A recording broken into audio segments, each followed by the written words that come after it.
옛날에 어미 돼지 한 마리와 새끼 돼지 3마리가 있었습니다. 세 형제는 같은 키입니다. 일주, 분홍, 똑같은 재미있는 꼬리로 여름 내내 돼지들은 푸른 잔디에서 놀고 햇볕을 쬐고 웅덩이에 몸을 담그었습니다. 그러나 가을이 왔습니다. 어느 날 어머니는 겨울에 대해 생각할 때라고 말씀하셨습니다. 그녀는 그들에게 큰 집을 지으라고 요청했습니다. 동생은 겨울이 아직 멀었다고 말했다. 중형은 필요할 때 자신의 집을 지을 것이라고 말했습니다. 그리고 형은 집을 직접 짓기로 결정했습니다. 남동생과 중형들은 게임을 하는 것 외에는 아무것도 하지 않았습니다. 매일 추워졌습니다.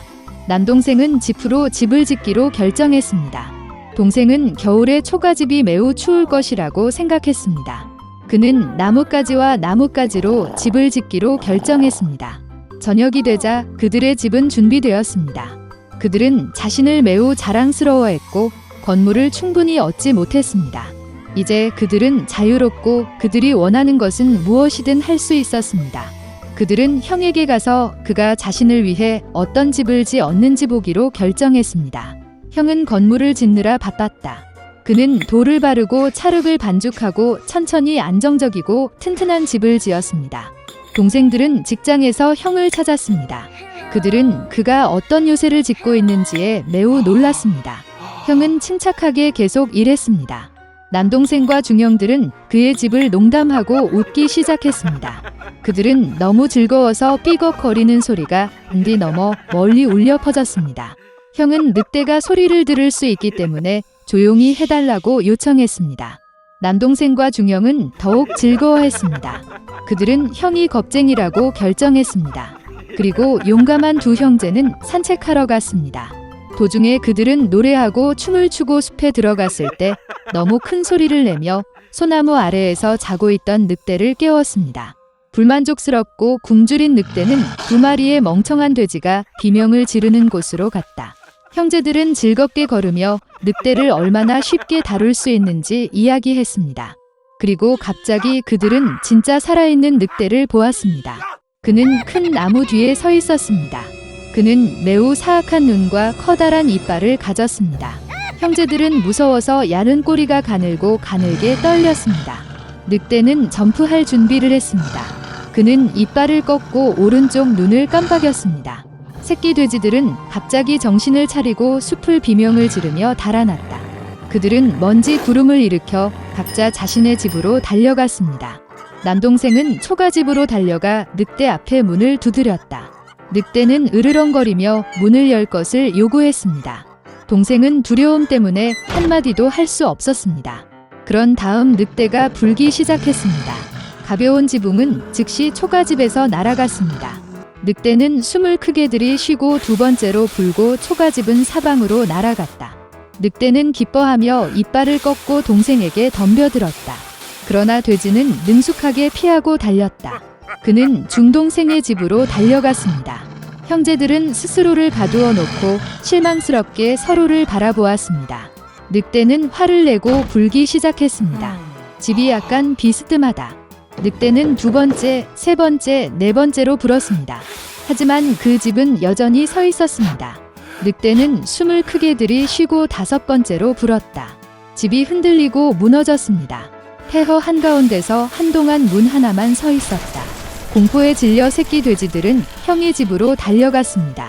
늑대가 그들을 뒤쫓았다. 그는 이번에는 돼지가 그에게서 도망치지 않을 것이라고 확신했습니다. 새끼 돼지는 큰 사과 나무를 치지도 않고 빠르게 지나갔다. 그리고 늑대는 사과로 그를 덮은 사과 나무를 돌릴 시간이 없었습니다. 딱딱한 사과 하나가 그의 눈 사이를 쳤다. 늑대의 이마에 큰 충돌이 일어났습니다. 이때 남동생과 중남동생은 형의 집에 뛰어들어 문을 조였다. 늑대는 문으로 달려가 으르렁거리며 문을 열 것을 요구했습니다. 동생들은 무서워서 아무 말도 할 수 없었습니다. 그리고 형은 그와 그의 형들이 단단한 석조집에서 두려워할 것이 없다는 것을 알고 있었습니다. 그러자 늑대는 더 많은 공기를 빨아들여 최대한 빨리 날렸습니다. 그러나 아무리 불려도 돌 하나도 움직이지 않았습니다. 그리고 나서 그는 고개를 들어 지붕에 크고 넓은 굴뚝을 발견했습니다. 그는 조심스럽게 지붕 위로 올라가 파이프를 내리기 시작했습니다.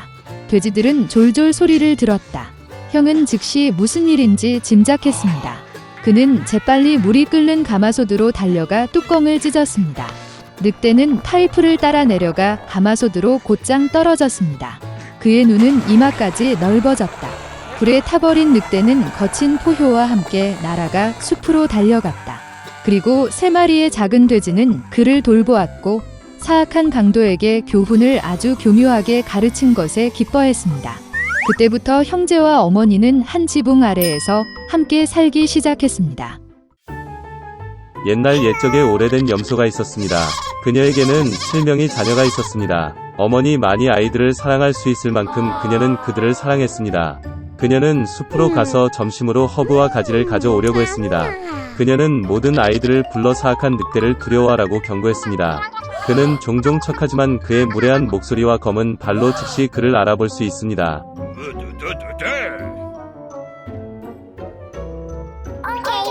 어린 아이들은 모든 것을 이해하고 어머니에게 매우 조심할 것이라고 확신했습니다.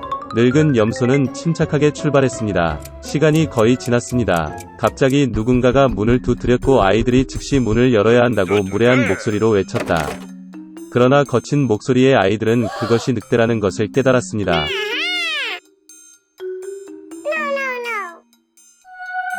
그들은 어머니의 목소리가 아니고 그녀의 목소리는 친절하고 가늘고 이 목소리는 매우 무례해서 늑대라는 뜻이라고 대답했습니다.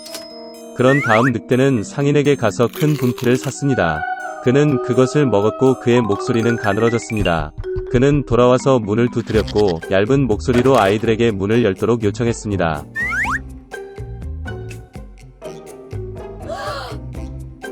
늑대는 발을 창문에 대고 기다립니다. 그리고 아이들은 그녀를 보고 어머니의 발이 검은 색이 아니라 흰색이라고 대답했습니다. 즉 그것은 늑대라는 것을 의미합니다. 그러자 늑대는 빵집으로 달려가 그에게 반죽을 달라고 했습니다. 늑대는 그의 발에 반죽을 부었다. 악당은 3번째로 문에 와서 하얀 발을 창문에 대고 두드렸다. 그들은 발이 하얗다는 아이들을 보았고 그것이 그들의 어머니라고 생각했습니다. 그들은 문을 열었지만 그들 앞에 늑대가 있었다. 그들은 무서워서 사방으로 흩어지기 시작했습니다. 한 아이는 탁자 아래로, 다른 한 명은 침대 위에, 3번째는 스토브에, 4번째는 부엌으로, 5번째는 옷장에, 6번째는 싱크대 아래, 7번째는 할아버지 시계에 숨었습니다. 그러나 늑대는 그것들을 모두 발견하고 턱을 열고 하나씩 삼켰습니다. 그가 찾지 못한 한 가지는 시계에 숨어있는 막내였습니다. 배불리 먹은 후 늑대는 떠났다. 그는 나무 아래 푸른 초원에 뻗어 잠이 들었습니다. 곧 늙은 염소가 숲에서 집으로 돌아왔습니다. 오, 그녀는 거기서 뭘 봤어? 점점 문이 활짝 열려 있었다. 테이블, 의자, 벤치가 뒤집히고 세면대가 깨졌고 베개와 담요가 침대에서 던져졌습니다. 그녀는 자녀를 찾기 시작했지만 어디에서도 찾을 수 없었습니다. 나는 그들을 이름으로 불렀지만 아무도 대답하지 않았다. 그녀는 시계를 향해 올라갔고 그에 대한 응답으로 막내 아이의 얇은 목소리가 들렸습니다. 그녀는 그를 데리고 나가 늑대가 와서 모두를 먹었다고 말했습니다. 염소가 가난한 아이들을 위해 울었던 방법. 마침내 그녀는 집을 떠났고 막내 염소가 그녀를 따라 달렸습니다. 그녀는 초원에 와서 보았습니다. 늑대가 나무 옆에 누워서 코를 골고 있었기 때문에 가지가 떨리고 있었습니다. 그녀는 사방에서 그를 바라보았고 그의 부은 배에서 무언가 움직이고 허둥대는 것을 보았다. 그녀는 그들이 그녀의 아이들이라고 생각했고 그들이 아직 살아있다는 것에 매우 기뻤습니다. 그녀는 아이에게 가능한 한 빨리 집에 가서 가위, 바늘, 실을 가져오라고 말했습니다. 그런 다음 염소는 가위로 늑대의 배를 자르고 거기에서 한 아이가 머리를 내밀었습니다.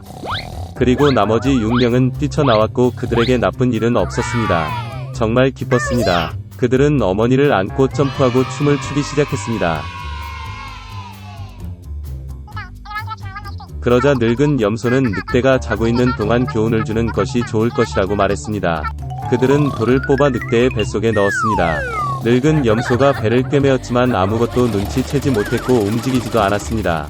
늑대는 잠을 자고 발을 딛고 뱃속의 갈증을 느꼈기 때문에 우물에서 물을 마시기로 결정했습니다. 그는 간신히 우물에 다가가서 물로 구부러졌고 무거운 돌이 그를 우물 바닥으로 끌어당겼다.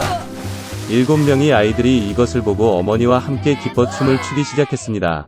그것이 그들이 사악한 늑대에게 교훈을 가르친 방법입니다.